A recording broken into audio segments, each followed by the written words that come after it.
Olá, turma, tudo bem? Professora Ingrid aqui. Hoje nós vamos ter uma aula de História. Aonde nós estamos? Nós estamos no material do Bernoulli, volume 1, módulo A, tá? E capítulo 3. Nós vamos falar sobre o absolutismo. Então, lá no A3, você vai encontrar essa aula aqui sobre absolutismo, ok? Então, bora lá. O absolutismo, pessoal, ele é o sistema político que vai compor, que vai ali orientar o período conhecido como período moderno. O período moderno, ele é aquele período que vem logo depois do período da Idade Média. Ele vai começar aí por volta do século 13, 14. Nós vamos ter aí, então, o absolutismo reinando. Mas para falar do absolutismo, a gente precisa lembrar um conceito muito importante e um acontecimento também político extremamente relevante, que é a organização dos Estados Nacionais. Tá? Então, a gente vai voltar um pouco sobre a organização dos Estados Nacionais, lembrando que, tá? Essa aula, ela vai ser dividida, como se diz, eu vou colocar sempre assim, política, economia, para que vocês não se percam dentro desse contexto maior, combinado? Então, vamos lá começar a aula, e essa aula começa com esse slide aí, dá uma olhadinha.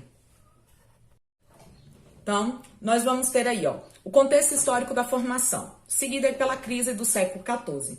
Crise demográfica, econômica e social. Lembra que eu falei para vocês guardarem no seguinte quesito a crise da Idade Média? Esse tripé aqui, ó, acompanha aqui comigo. A fome, a peste e a guerra, ok? Então, bora lá. Peste negra e as guerras feudais, na questão da crise demográfica, crise econômica, redução da produtividade servil, aumento dos impostos e dos preços dos alimentos e superexploração camponesa. E crise social, a superexploração camponesa que acabou gerando uma série de revoltas. Quais são os resultados? As revoltas camponesas nos feudos da Europa Ocidental ameaçaram a hegemonia da nobreza e da igreja e levaram à contestação dos privilégios de nascimento gerado pela a divisão estatal. Então, acompanhe aqui comigo agora, pessoal. Então, essa crise gerada aí acabou provocando uma instabilidade nessa organização social. Então, vamos lembrar qual que é essa organização social? Dá uma olhada aí, ó.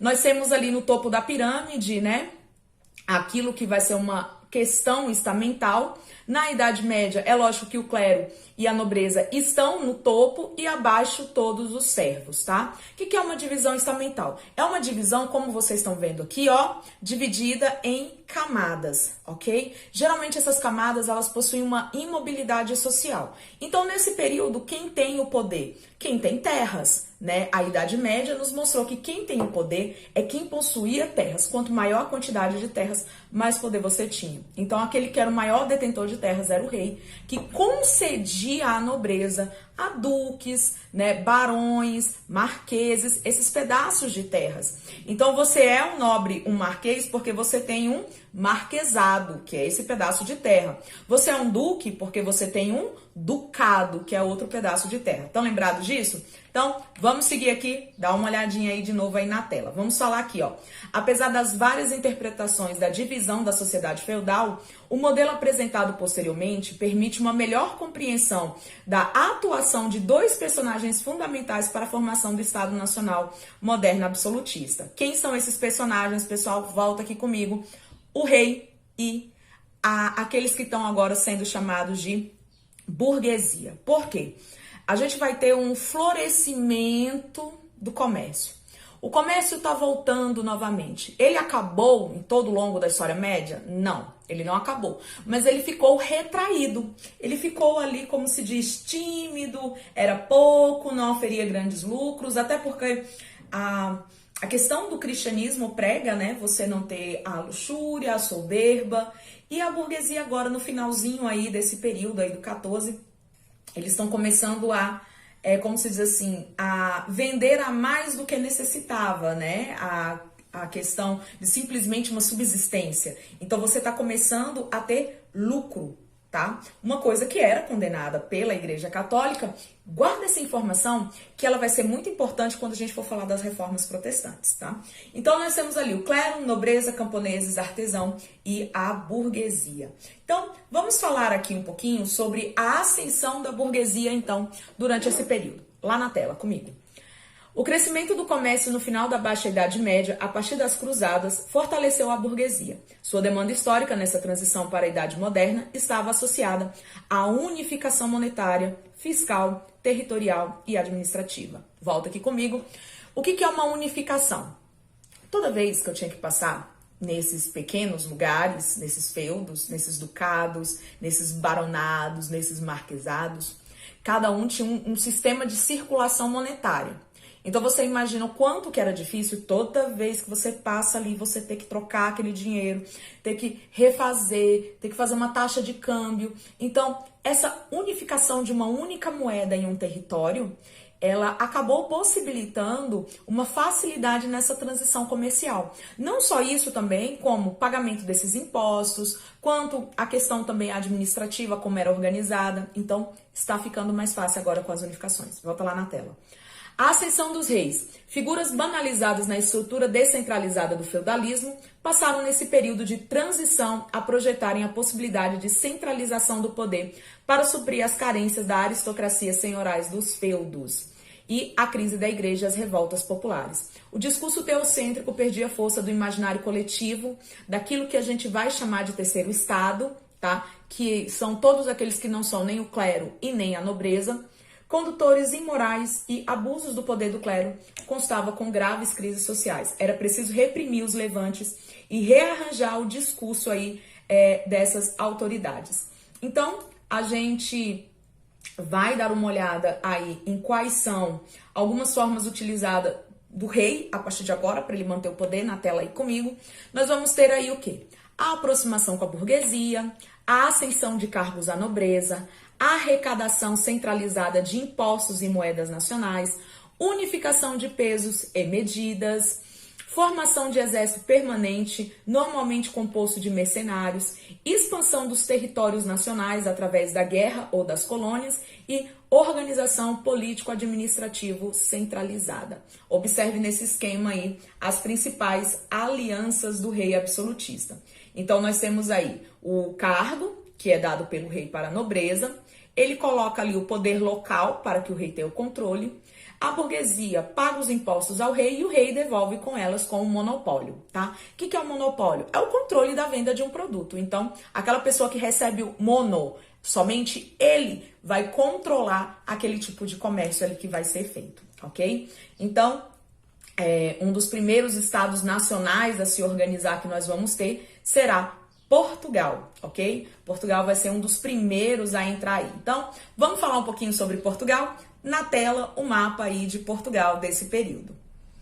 Esse reino também é fruto da Guerra da Reconquista e também aí das muitas revoluções dos avis de 1385, movimento liderado pela burguesia portuguesa que colocou no trono o tão indesejado Dom João de Avis, que já era filho ilegítimo do rei que havia morrido. Sabe, é o bastardo do rei. A nobreza pretendia entregar a coroa a Castela, que é a casa portuguesa. A ascensão de Dom João de Avis gera condições para o processo de expansão marítima após Portugal se tornar o primeiro reino aí absolutista. Quais são as exceções disso tudo? Nós temos aí que a entrada do Dom Henrique de Avis, né, esses futuros herdeiros, ele vai ali fomentar aquilo que será o quê, gente? O contato com o Oriente. Então, ele vai trazer essa ideia de um comércio muito mais longe e distante para pegar mercadorias, especiarias, né? As especiarias vocês devem estar aí lembrando das especiarias, cravo, canela, noz moscada, porque realmente era uma condição muito precária a alimentação na Europa. E isso tudo trouxe, como se diz, não só preservação de alimentação, de você fazer um alimento durar, mas também o paladar, né, gente? Convenhamos, a gente não precisa comer só para sobreviver. Comer também é uma espécie de prazer, é uma espécie de você se sentar à mesa e ter ali uma concretização de ser um ser humano, tá? Então, seguindo aí comigo na tela, pessoal, acompanhe aí. Nós temos então aí essa nova estrutura social como absolutismo concentrado. Então, como eu falei antes, o rei ao centro. Então, qual que é a definição que eu posso dar para isso? É uma forma de governo baseada na centralização política monárquica e na unificação territorial, na qual a vontade pessoal do soberano é determinante para a organização de toda a sociedade. Então, vamos aqui de novo revisar as características comigo aí na tela, pessoal. Acompanha aí direitinho, tá?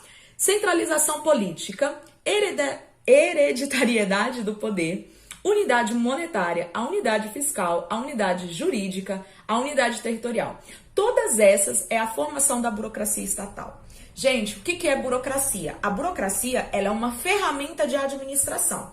A burocracia ela não quer dizer que o processo é moroso, demorado, cheio de papelório.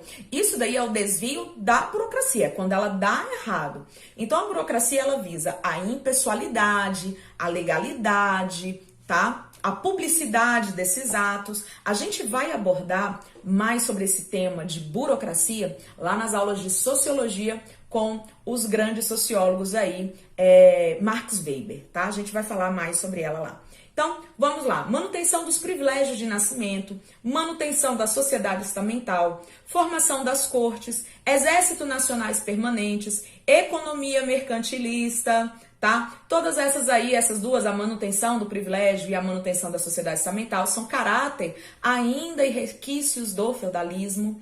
E essas fortes ideologias são qual, pessoal? É a base da teoria que vai sustentar esses reis estarem no poder. Então, o que acontece?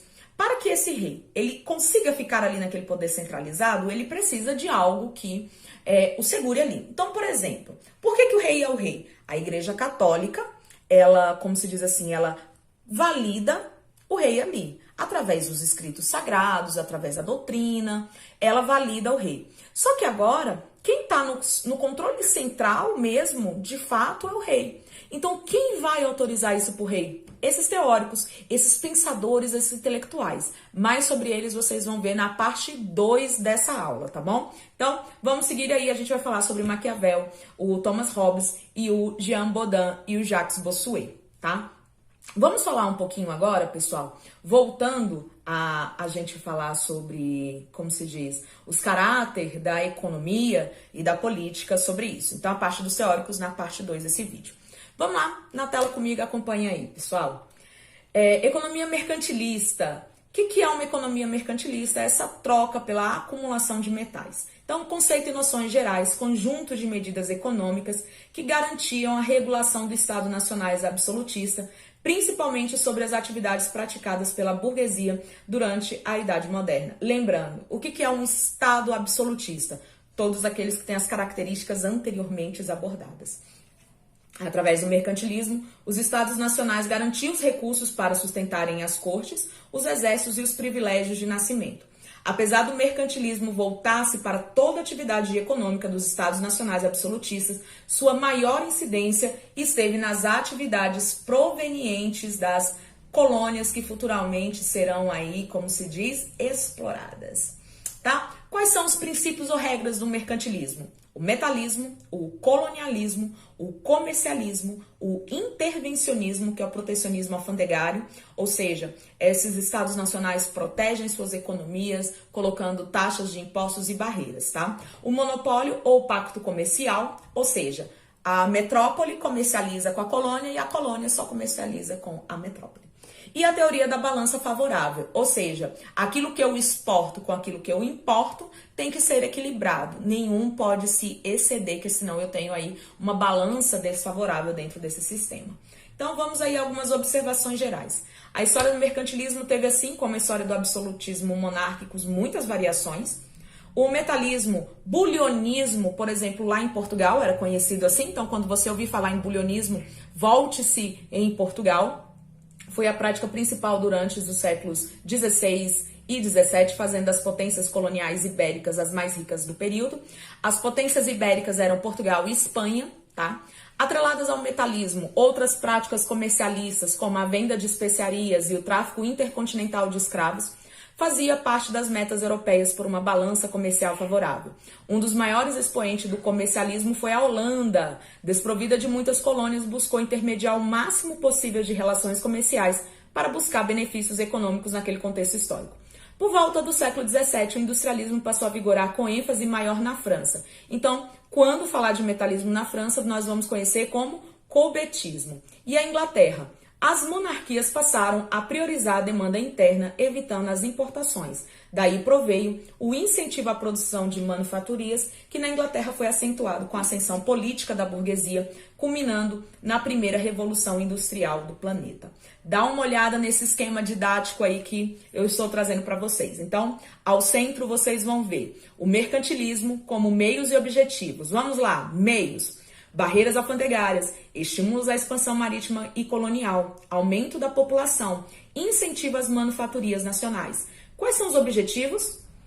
Reforço do poder e do Estado Nacional, metalismo, entesouramento dos metais preciosos e busca de balança comercial favorável, né? Que nem eu coloquei para vocês, as exportações têm que estar em equilíbrios com as importações.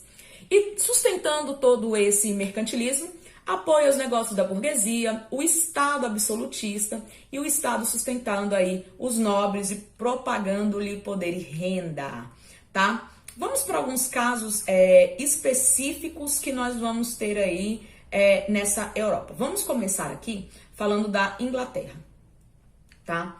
A Inglaterra, a sociedade feudal era uma estrutura hierárquica, alguns eram senhores, outros eram servidores. Numa peça teatral da época, um personagem indagava: de quem? És homem?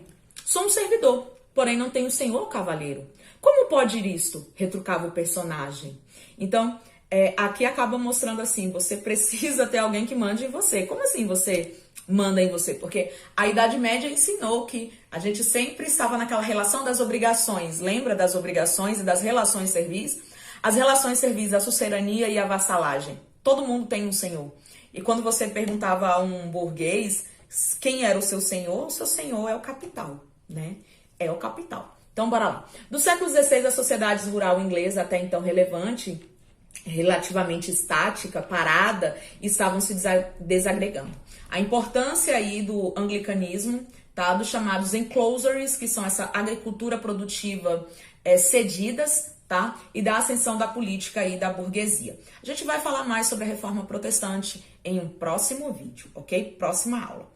Casos específicos agora a França. Existem dúvidas em torno da caracterização do Estado absolutismo na França, na época do Luís XIV, o maior símbolo de absolutismo da Europa, o empenho do rei em associar a França aos tempos modernos, promovendo o progresso, transformação do país, modelo de civilização, tá? Embaralhava a definição do seu reinado, dificultava a sua inclusão na ideia do antigo regime. Gente, os reis absolutistas, então, também vão ser chamados dentro da história de o antigo regime. Ouviu falar em antigo regime, você vai remontar aos estados absolutistas, aos estados nacionais, a essas centralizações, tá combinado?